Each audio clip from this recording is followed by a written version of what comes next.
If I had been wrong that winter, I would not have lost only capital. I would have lost credibility. And on Wall Street, credibility is more fragile than money. The floor was louder than usual in the winter of 1899. Railroad shares had been rising for weeks, and certainty moved faster than caution ever could. My name is James R. Keene, and I had seen this rhythm before, not in the numbers themselves, but in the posture of men who believed profit had already been secured. Orders crossed the room in sharp bursts, coats brushed against heavy wool collars, and every face carried the same expression: confidence without restraint. Newspapers no longer spoke of opportunity, they spoke of inevitability. Brokers repeated the same assurances until repetition began to resemble truth. Money was not cautious that season, it was impatient. From the gallery I observed the tempo accelerate. Bids lifted aggressively, offers vanished almost instantly, and hesitation felt almost inappropriate. When doubt leaves a market entirely, it does not disappear. It waits for a far more expensive entrance. They congratulated themselves before the profit even existed.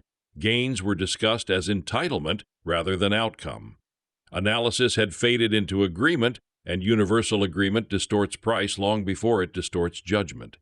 Markets rarely become dangerous when they are fearful. They become dangerous when they feel effortless. That winter, everything felt effortless. Explanations were unanimous, optimism unchallenged, and risk required no defense.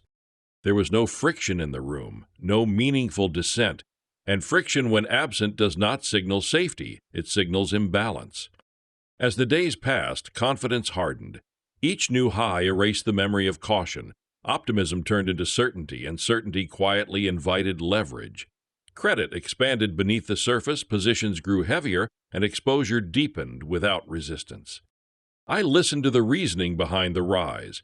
Expansion, efficiency, consolidation, each argument sounded logical, yet beneath the logic was something far more dangerous. Comfort. Comfort that profit would continue. Comfort that risk had somehow been neutralized. The market no longer asked whether the price made sense. It asked how much further it could stretch. When participation becomes social rather than strategic, danger compounds. Men buy because others are already committed. Conversation replaces scrutiny. Dissent becomes inconvenient. I noticed how rarely decline was mentioned, not because it was impossible, but because it was unwelcome. Fear had not vanished. It had simply been deferred, and deferred fear gathers strength. What troubled me was not the rise itself. Markets can rise irrationally for longer than discipline expects. What troubled me was the uniformity. Every hesitation was dismissed, every warning softened. Agreement had become structure.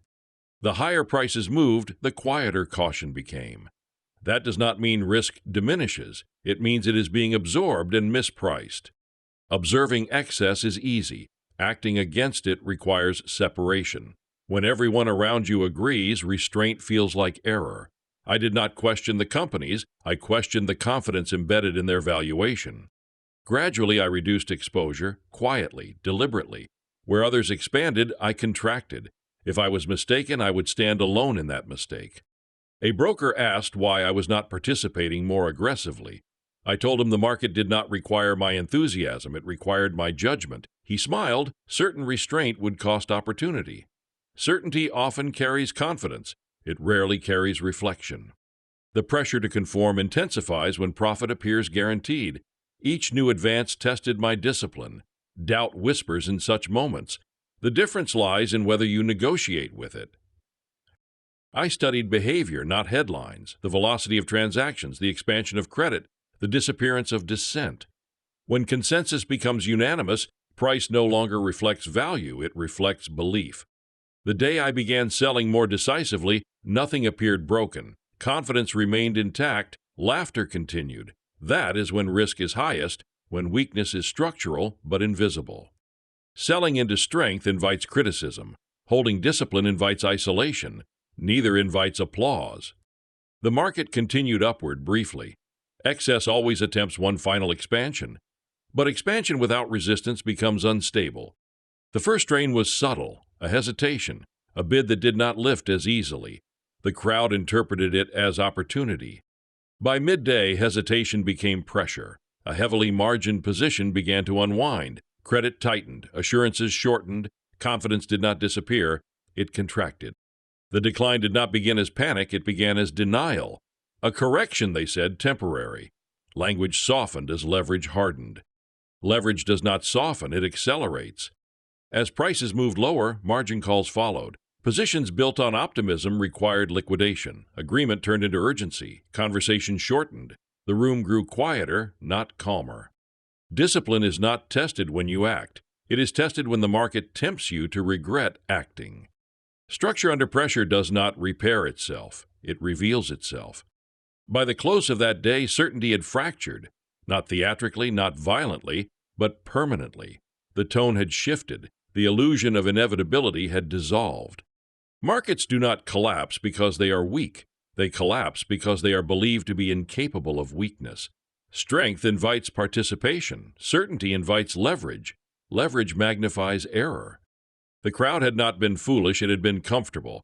Comfort silences skepticism. Comfort rewards agreement. Comfort disguises exposure. When everyone agrees, risk is already mispriced. That winter did not teach me about railroads. It taught me about men. Conviction grows loudest when doubt is postponed, and postponed doubt accumulates. There is a difference between acting early and acting alone. Acting early requires prediction. Acting alone requires discipline. I did not need to know the exact hour of reversal. I needed only to recognize that evaluation had been replaced by consensus. Consensus is not safety, it is exposure. The crowd can be right longer than reason suggests, but universal certainty eliminates margin for error, and markets without margin do not correct gently. Risk does not begin when prices fall, it begins when questioning stops. My name is James R. Keene, and I learned that the most dangerous word on Wall Street is certainty.